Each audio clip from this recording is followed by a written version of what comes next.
In this module, we'll be talking about testing differences of means in two independent samples.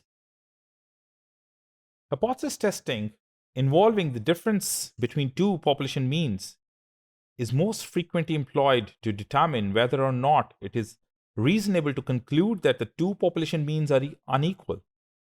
So in such cases, one or the other of the following hypotheses can be formulated. If our null hypothesis is stated as the mean from the first group minus mean from the second group is equals to 0, against the alternative hypothesis that mean from the first group minus mean from the second group is not equals to 0. This gives us a two-tailed test. The other null hypothesis that can possibly be formed is that average, that is mu1 from the group 1 minus the mean from the group 2 is greater than equals to 0, against the alternative that mean from the group 1 mu1 minus mean from the group 2 mu2 is less than equals to 0. And likewise, the third hypothesis states that the mean from the group 1 mu1 minus mean from the group 2 mu2 is less than equals to 0, against the alternative hypothesis that mean from the group 1 mu1 minus mean from the group 2, that is mu2, is greater than 0. It is possible, however, to test the hypothesis that the differences is equal to, greater than, or equal to, or less than, or equal to some value other than 0. So let's take up this figure that's shown on the right side, and we have two groups where we have a control group that is represented by a green curve, and we have a treatment group that is represented by the blue curve. So actually the figure shows that the idealized distribution, the actual distribution, would usually be depicted with a histogram or a bar graph. And it may not look this perfectly symmetric. So the figure indicates whether the control and the treatment groups means are located. So these dashed lines going from top to bottom, these represent the means for both the distributions. So the question the t-test addresses is whether the means are statistically different or not. So the first thing to notice about three situations is that the differences between the means is the same in all these three situations, which are described in the figure on the right side. And if you notice that if despite the fact that the means are all equal, there is a different amount of variability. The first one shows medium variability, whereas the second figure shows high variability, and the third figure shows the low variability. We know it from the concept from variance that higher variability will cause the curve to spread outwards, whereas low variability will be shown by the narrower curve. So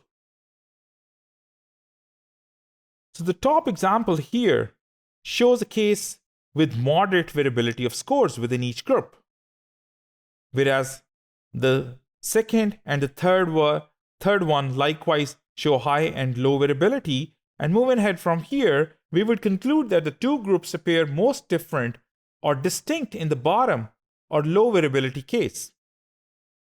The question arises that why is this so? Because there is relatively little overlap between the two bell-shaped curves. So in the high variability case, the group differences appears least striking because the two bell-shaped distribution overlap so much. So in the third one, we can see that where there is the lesser overlap, we could assume, and we can think of it, that there is a very clear-cut difference between the two means, unlike the medium variability one or the high variability one. So these lead us to a very important conclusion that when we are looking at the differences between scores of two groups, we have to judge the differences between their means relative to their spread or variability in their score. And this is what t-test just does. So the formula for the t-test is a ratio. The top part of the ratio is just the difference between the two means or averages, whereas the bottom part is a measure of variability or dispersion of the scores. So the formula is essentially another example of a signal to noise metaphor in research. So the difference between the means is a signal that in this case we think are program or treatment induced into the data. And the bottom part of the formula is a measure of variability that is essentially noise that make it harder to see the group differences. We can see it here that the difference between group means is denoted by x bar t minus x bar c divided by the standard error of x bar t minus x bar c, which is the variability of the groups. And together, the difference between the group means and variability of the groups, the ratio of these two will make it a t-value. We can see the expression for the standard error, which is equals to the square root of the variance of t divided by the number of observations in the treatment group, plus variance of the control group divided by the number of observations in the control group. So this is how we can transform it into the group 1 and group 2, and the standard error is the standard deviation of the sampling distribution of the differences between two means. So remember that the variance is simply the square of the standard deviation. Hence, the final formula for the t-test is shown below, which is x bar t minus x bar c divided by the square root of variance of t over nt plus variance of c over nc. So here we are supposed to check three assumptions. The first assumption is to check whether the measurements xi and yi, xi belongs to the group 1 and yi belongs to the group 2, are independent. And we want to check whether the measurements in each population are normally distributed or not, which is one of the very important assumptions. And thirdly, we want to check that the measurements in each population have the known variance. And if it's not known, then we have to figure out that whether they have equal variances or not. So checking for the first assumption, that whether the measurements xi and yi are independent, it's very important that we get it verified by the process of data collection and the nature of the population that is under our study.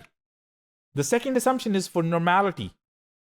And to check for this assumption, that whether the data belongs to a population that follows the normal probability distribution, one can use graphical methods, descriptive statistics, or the inferential method. And in this case, I propose that using Shapiro-Wilkes test, which will help us to figure out that whether the normality assumption holds true or not.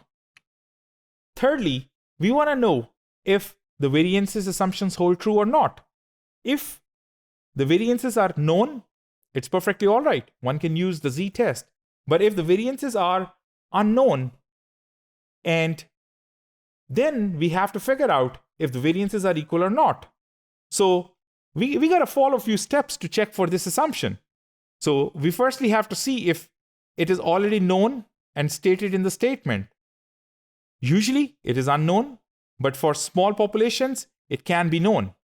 So if it's not known, then we can estimate it from the sample. But we can further test for the significance for equality of variances using Levene's test for equality of variances.